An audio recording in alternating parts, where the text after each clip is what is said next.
This meeting is being recorded. It's my pleasure to welcome Pavel Dvořák, and he will tell us something about characterization of functionality of random graphs. Okay, thank you for having me. So, and I was talking also about functionality last year on stigma. So somebody already knows the notion. Also, this work is joined with Michal, who is sitting here. He also knows something. And the other co-authors are Lukáš Folvarčný, Pavel Pudlák, Robert Šámal, and Tung An Vu. So just what is a functionality? So I suppose all of you know what is a degeneracy of graph. So degeneracy of a graph is some number k such that all induced subgraph has a vertex of degree at most k. You can write it in this formula that it's maximum over all induced subgraph, and you look for vertex of minimum degree in that subgraph. Functionality is a generalization of that. The formula is the same, but you replace degree with the functionality of that vertex in that particular induced subgraph. So what's a functionality of that vertex? It's a minimal k such that the vertex is a function of some k vertices. So now what does it mean? So we have vertex y, and let's say this vertex is a function of k vertices. What does it mean? There exists in the graph some k vertices and a function of k bits, and these two things describe precisely the neighborhood of y. What does it mean? If we have in the graph other vertex z, and we want to know if there is an edge between y and z, we look at the neighborhood of z in S. So for example, z is connected exactly to x1 and xk and is not connected to all other vertices in S. This gives us a string of k bits, where 1 means there is an edge, 0 there is not an edge. And if we apply the function f on these k bits, we get 0 or 1, and 1 means there is an edge between y and z, and 0 means there is no edge. So this is a little bit formal definition. More combinatorial view on that is we can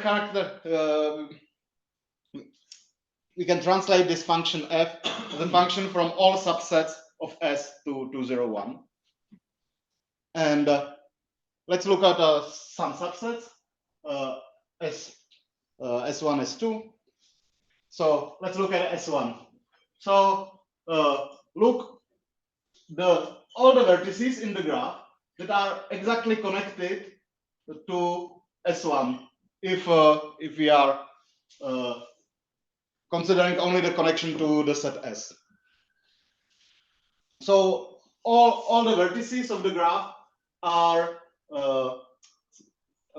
split into 2 to k buckets according to the neighborhood to S. And the definition of functionality says that if we have this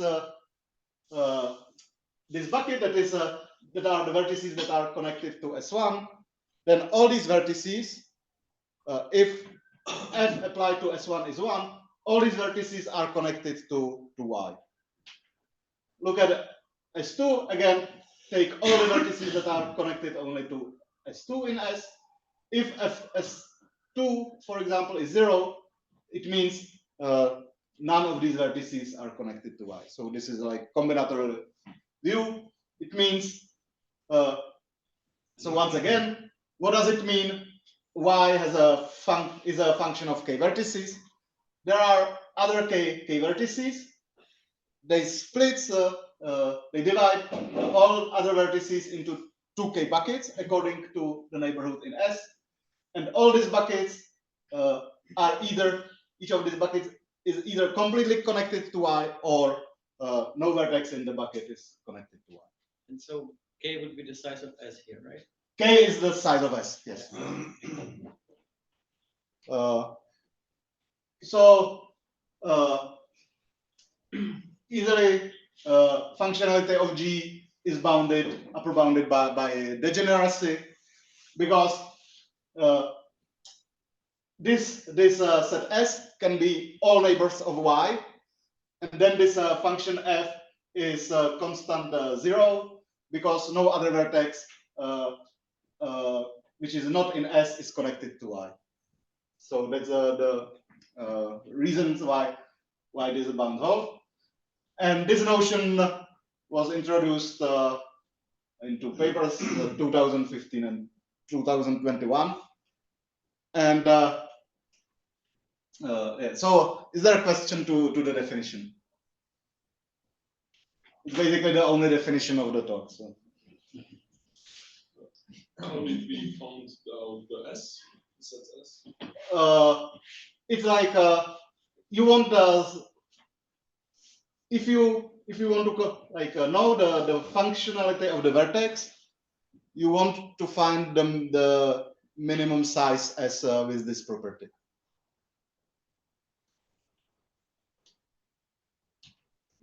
So why this strange notion was introduced? So if the functionality of the graph is small, it means the graph can be represented in basically n log n bits if k is constant. And it was introduced to study the so-called implicit graph conjecture. And what does it say? The conjecture said that any hereditary graph class, meaning closed on induced subgraph of factorial speed. What's factorial speed? You have such class. Restrict the class on graphs with exactly n vertices. And if this set has at most 2 to n log n vertices, we say that this class has a factorial speed. And all such classes has an efficient implicit representation. What is and the representation says that we have this class F. We take some graph from this class. We label each vertex by log n bits. And then there is some decoder. The decoder knows the class, but does not know G, the graph. And the decoder accepted two inputs as two labels, and the decoder has to say if these vertices are connected or not. So functionality and this is somehow maybe related, maybe not. It both say some. Both notions are about efficient description of neighborhood in the graph.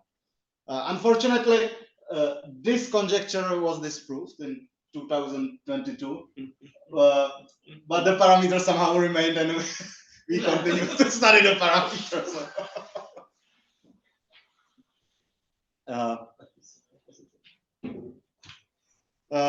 Yeah, so there are several results that was published before our result. It's basically some relation of functionality and other graph parameters, and some bound of the functionality for some graph classes. And here was important. The lower bound for functionality before our result was logarithmic, but as you will see, we proved the existence of graph with polynomial functionality, in particular square root of n. So this is introduction, and these are the results I want to talk about. So we consider a standard random graphs, GNP. Everybody knows how these graphs are defined. Good. So we have the following lower and upper bounds in this range of P. You can say that the highest value of P is 1/2. It's because functionality of the graph and the complement is the same by definition, and GNP and GN1 minus P are basically the complement. So this is full characterization. We just suppose that P is smaller than 1/2, but basically like the same result for mirror intervals holds. Okay, so the largest interval is from basically a 1 over square root of n to 1/2, and here on this interval we have basically matching lower bound up to constant factor, which is 1 over p times log n. The epsilon in the lower bound is some small constant. You will see later how the epsilon appear. So this is the largest range, and we have the matching lower bound in this range. Then there is a range from basically logarithm n over n to 1 over square root of n. On this range, we have a lower bound Pn over log n, and for this range of P, it holds that the largest degree of the graph, of the random graph, is at most 2 Pn with high probability, and the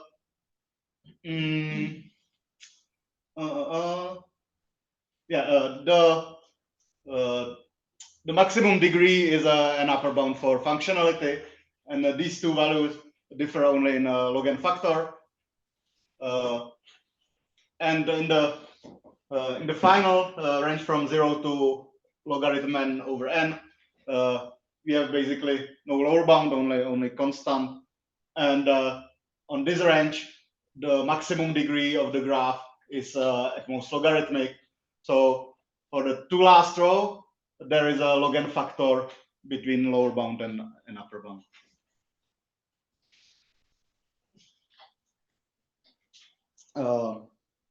Okay, so now I want to say the rest of the talk will be some comments to proofs of this result.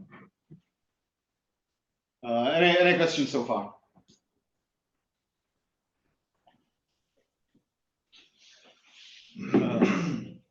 Okay, so the lower bound is the easier here. So here is some strange function w that is a Lambert function. So it's a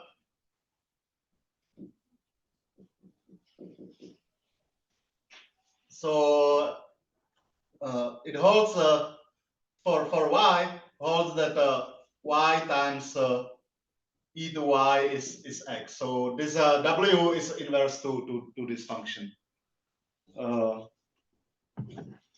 And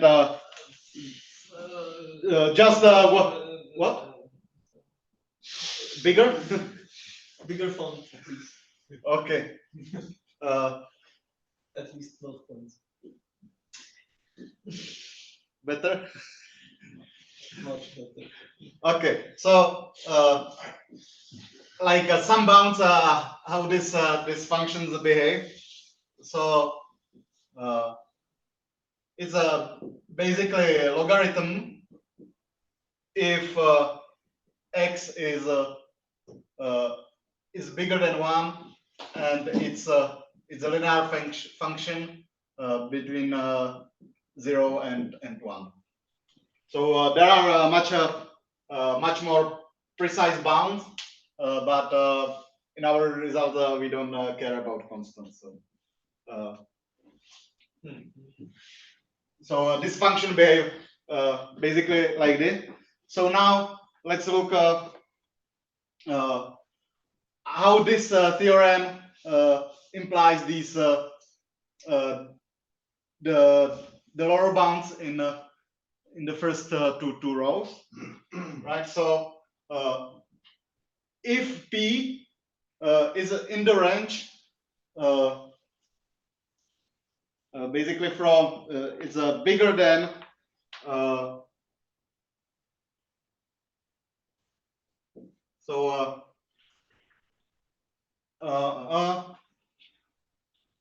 if P is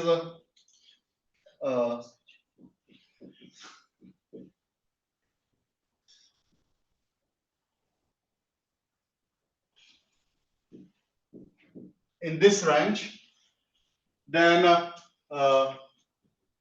P square n over log n is larger than 1. Therefore, our lower bound is 1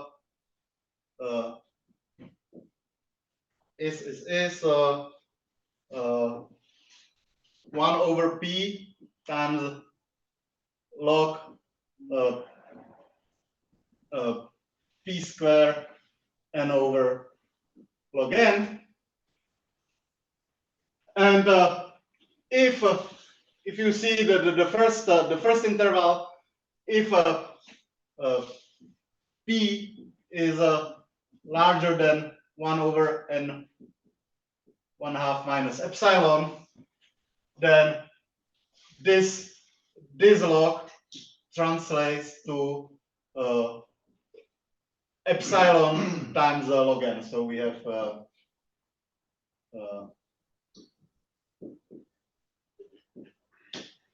have this, and if P is from 0 to square root log n over n, then we have the lower bound in the second row if we plug it into our formula. So it's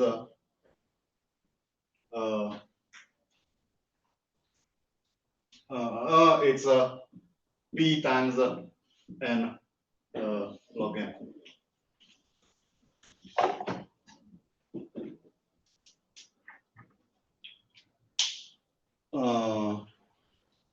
Okay, so this is how you can read this little bit technical theorem.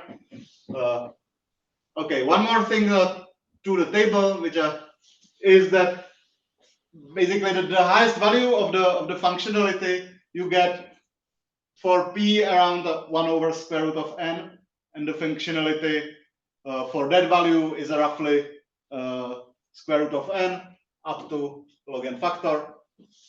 And so from this we know the existence of such graphs, but we also complement this that we have a explicit construction of graph of such a functionality, and we have that proof that all graphs have functionality at most square root of n times log n.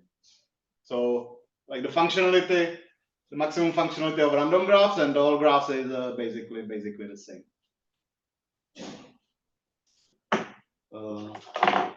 Okay. So any question to this?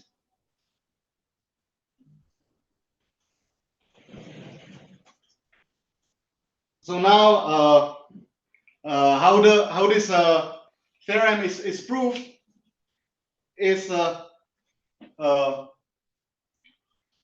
so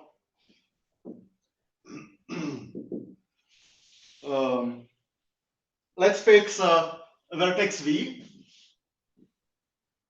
and some vertices U1 up to UK, and we ask where we set K to be C over P times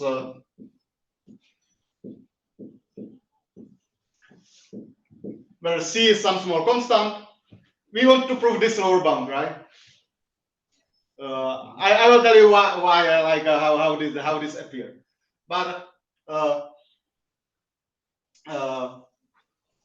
we set this K, C is small constant. We fix these vertices. Ask is V a function of these vertices?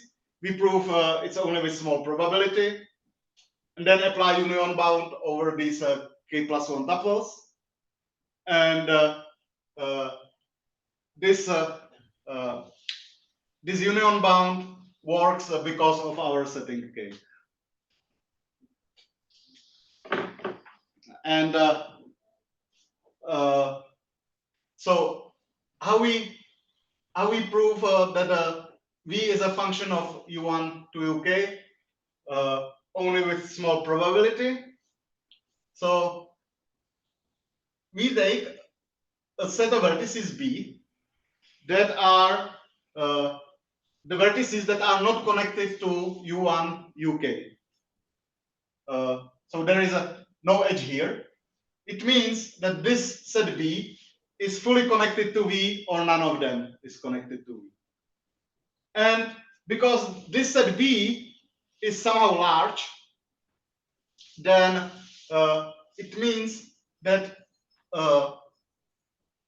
these edges are all present, or none of them, in the random graph, which happens only with a small probability. So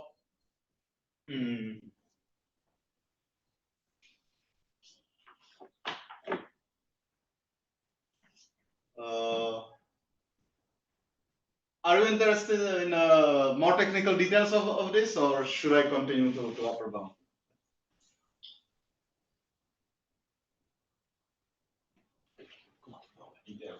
More details. Okay. So let's take an expected size of this set B, right? So what are these vertices? These are the vertices that none of them is connected to the set of K vertices, right? So one vertex is in B with probability 1 minus P power K. P is the probability of an edge. So if you have this vertex, then none of these edges are present. This happens with probability 1 minus P power K. And we have n minus K minus 1 vertices in the graph that can be in B, because we don't consider these K plus vertices to be in B. And so by Chernoff, we know that the probability, the size of B is smaller than 1 minus delta times mu, the expected value of this, is at most e2 minus delta square times mu over 2. So you know this value B, and now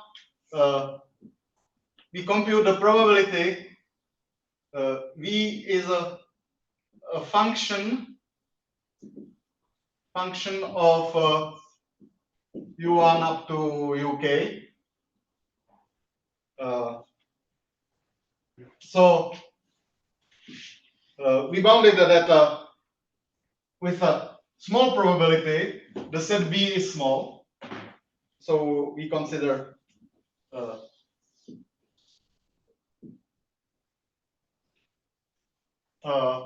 and in the case when B is at least this value, so now suppose the set B is large enough, then B is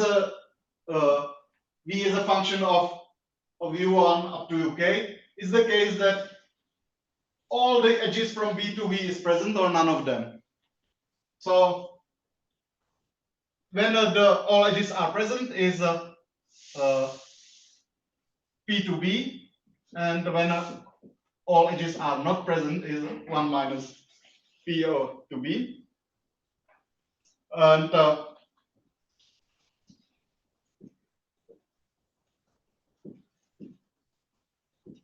because we suppose that P is smaller than 1/2, then we bound this plus 2 times 1 minus. We bound this term by this term. And now, so let's say this is some probability q, some value q, and now we use a union bound. So the probability that the functionality of G and P is smaller than K is at most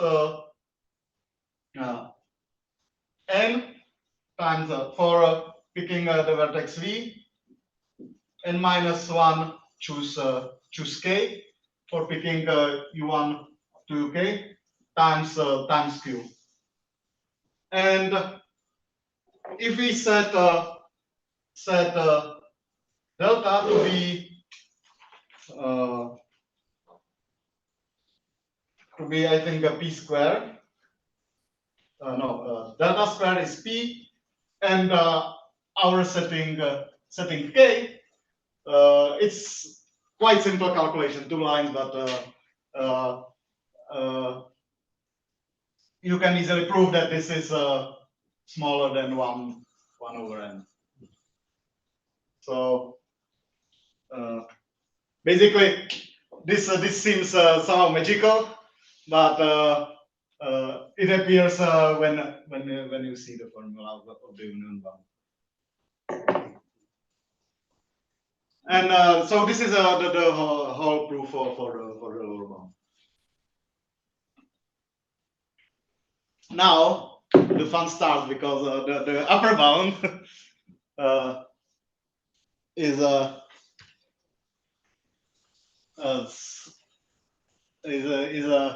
much more technical.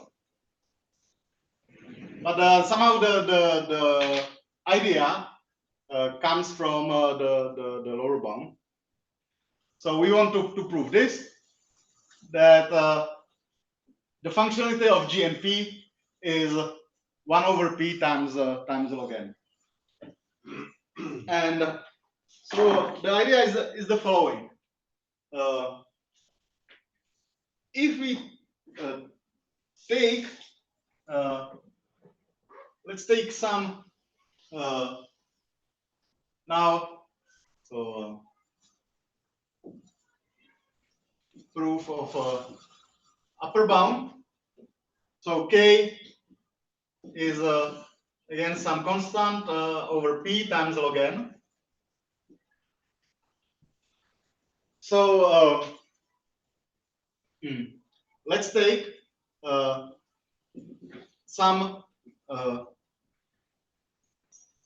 K vertices. In the lower bound, we show that if the constant here is small, then there is a big set that is completely not connected to those K vertices.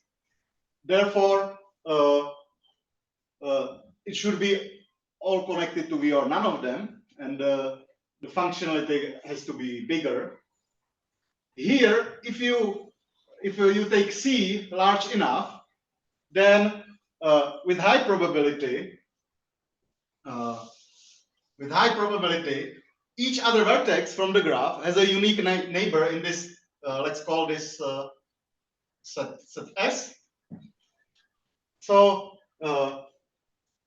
each with high probability, if C is large, each vertex has a unique neighborhood. So let's say this vertex has this, neighbors in S, other vertex has this. So if there is in the graph such set, which we call distinguishing set, then each vertex has actually function of at most k vertices. Because let's take, for example, this vertex, right? And you want to ask, is this other vertex W connected to V? And because each vertex has a unique neighborhood, when you know the neighborhood of W, you know what is the vertex in the graph. So you can say if it's connected to V or not. And if C is large enough, then this happens with a high probability. The problem is, the probability is not so high to use it for union bound for all the induced subgraph. Because for the lower bound, we need to show that the graph G by itself has a vertex of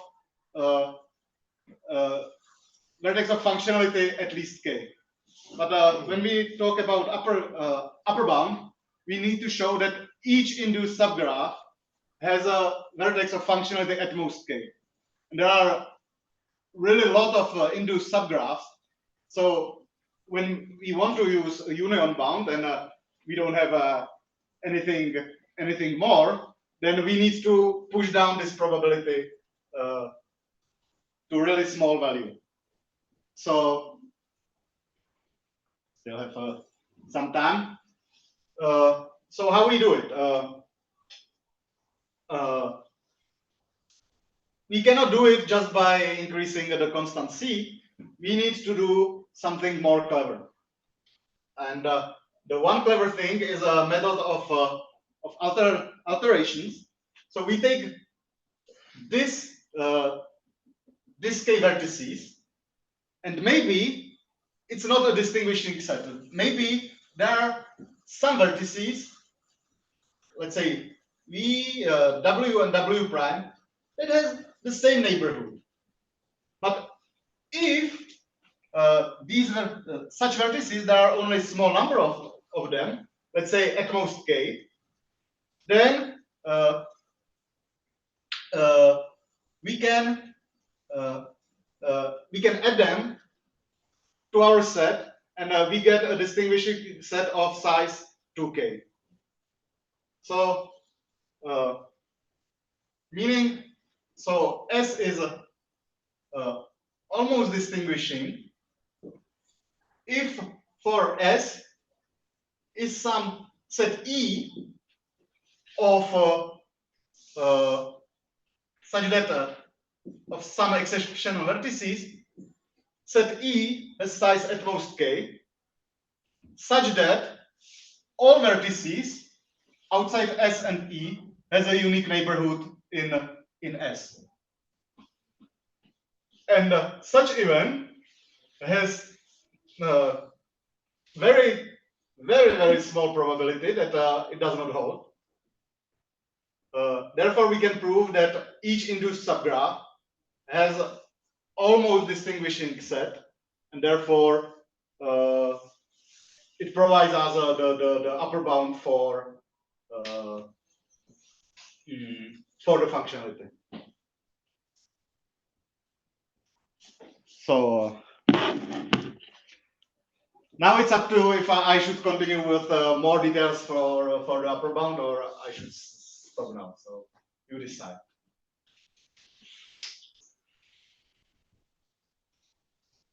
Okay, nobody is leaving. Almost nobody is sleeping, so I will continue.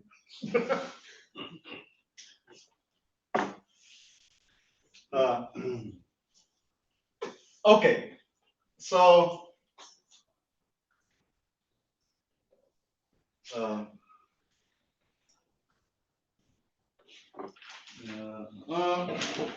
so what we want? We want to prove that in each induced subgraph there is almost a distinguishing set.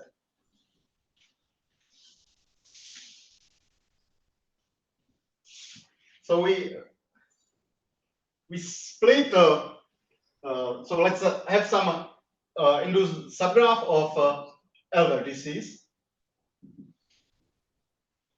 We split this the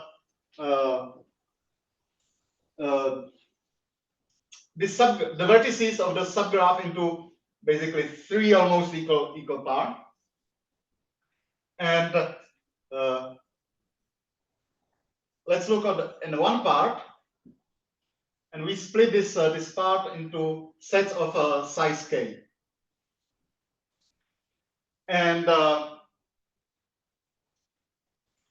now, if we have this part, we want to distinguish only the vertices in the next 2 things. So if, for example, this set is almost distinguishable, it means there, so let's take this set D. This set D is almost distinguishable, so it means there is some small set E of exceptional vertices. And it distinguishes all other vertices here. So we take these 2k vertices to our distinguishing set. It distinguishes the vertices here.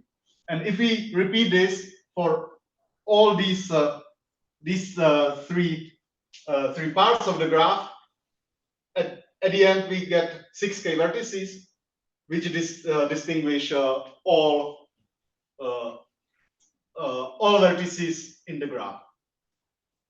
So now the thing is, when this set distinguish the vertices here.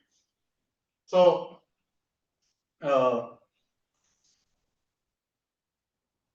we take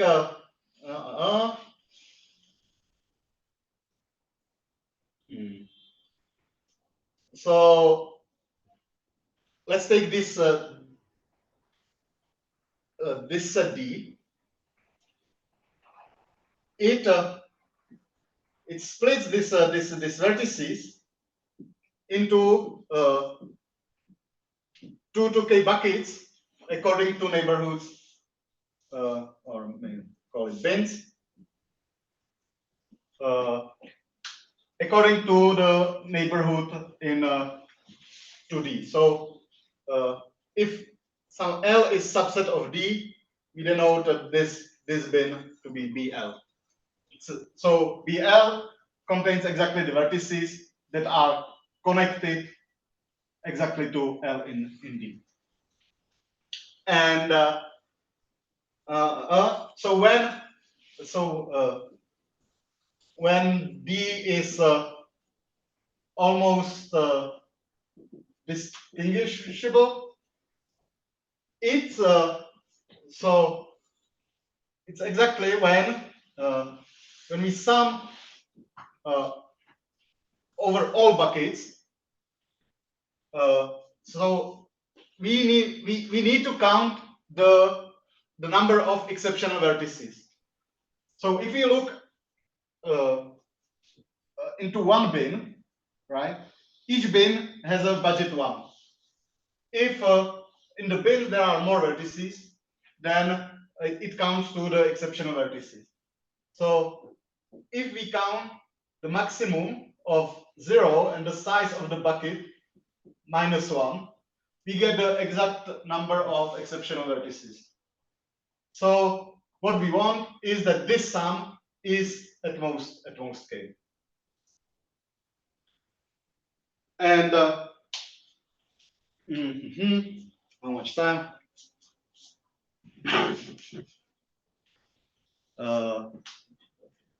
So we prove that this does not happen with a high probability, with small probability, and then we take like disjoint says here, because they are disjoint, these events is independent. So if Q is the probability that D is not almost distinguishable, then if we have a, let's say, D1, D2 up to DZ, they are disjoint, meaning each DI is not almost distinguishable. This event is independent on the other Ds, so meaning the probability that none of D1 DZ is almost distinguishable is a Q to L over K, and we prove that that Q now we prove that Q is smaller than n to minus I don't know, let's say 10k, and when we plug it here, then it means that it's n minus 10L, and this value is small enough to use it for union bound over all induced subgraph, because how many induced subgraph of size L you have? N choose L. So this probability beats this the number of induced subgraph. And how to prove this? How to bound this value Q is very nice, but a little bit more technical, and there are like 5 pages of calculations. I will stop here for if you are interested, I can talk to in private. Okay, thank you. No, of course, space for discussion.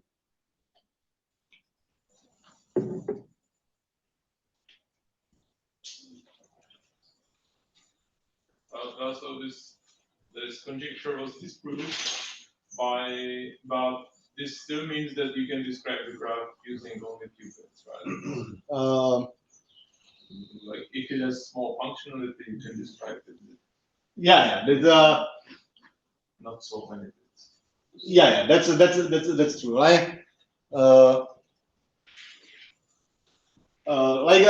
this implicit graph conjecture, or this implicit efficient, the implicit representation is like related but different notion. So the disprovement of the conjecture has nothing to do with the first claim of this slide, and also. But this is kind of useful only if case smaller than logarithm. Yeah, sure. And also like the class that disproved the conjecture is a quite strange class. So maybe like the conjecture is true for maybe natural class. What does it mean? It's natural. I don't know, but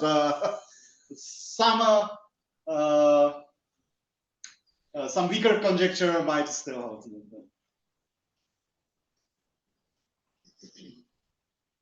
Okay, my question. So, what's the relation of the functionality parameter to other graph parameters? Why I'm asking. So, for example, if you have degenerated graph, well, then its chromatic number is small. I mean, of course, small functionality implies small chromatic number, but I mean, is it like I mean, so what is the relation to chromatic number or other parameters?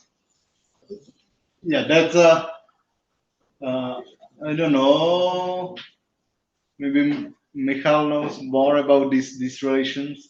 Well, certainly it does not mean that the chromatic number is small because Greek has a component function. Okay. Yeah, and that was. So Greek has a functionality one essentially because that function that describes your neighborhood is just constant one, like you're adjacent to anything. Or is the other way around? It's not like functionality. Small functionality implies. Oh yes, of course. It's a very general parameter. I think it's also offered by twin width or by some linear function of twin width. So it's somewhere between twin width and DC dimension. And DC dimension is very, very open. Okay. So, is there any algorithmic use of this?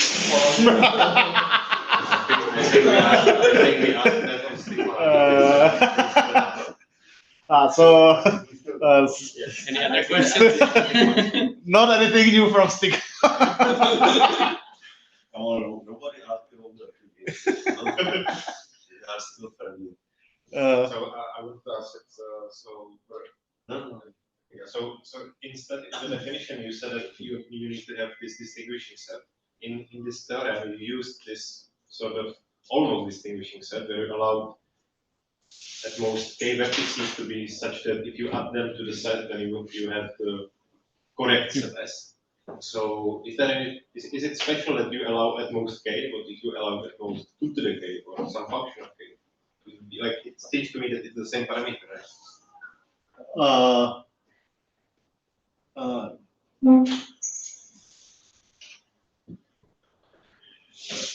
I don't. One more question. No, I mean I was thinking what difference does it make when you allow the set E to be of size at most k? And in the proof you split it into 3 parts. What happens? What would happen? Maybe it's hidden in the technical details. What would happen if you split it into more parts? What would happen if you if you allow E to be bigger, but still some function of k? Well, if E is bigger than because now we like if E is for example 2 to the k, then your distinguishing set has size k plus 2 to the k, right? So even here, if you have distinguishing set, so if the E is at most k, then the so we are basically proving that the functionality is not exactly k but some constant because if you have big number. Yeah.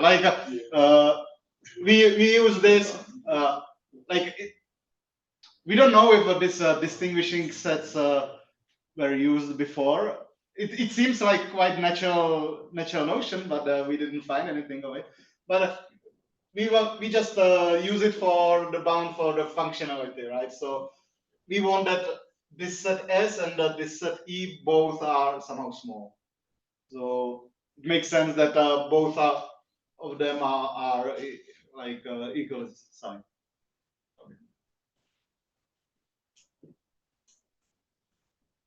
Maybe so in the third theorem it says that basically this one, yeah, this is a lower bound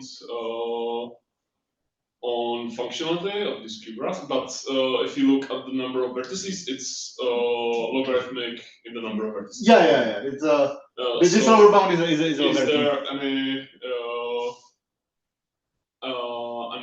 bigger way how to get functionality, or basically can we have functionality with more than logarithm? Yeah. That's like the existence of such graphs is implied by this table, right? If P is basically 1 over n, then you get existent. There are graphs of functionality square root of n, but these are randomized construction. But we also prove that if you take incident graph of finite projective plane, then this graph has functionalities square root of n up to log n factor. So we have an explicit construction for that. Also, we have a proof that all graphs has a functionality at most square root of n times log n.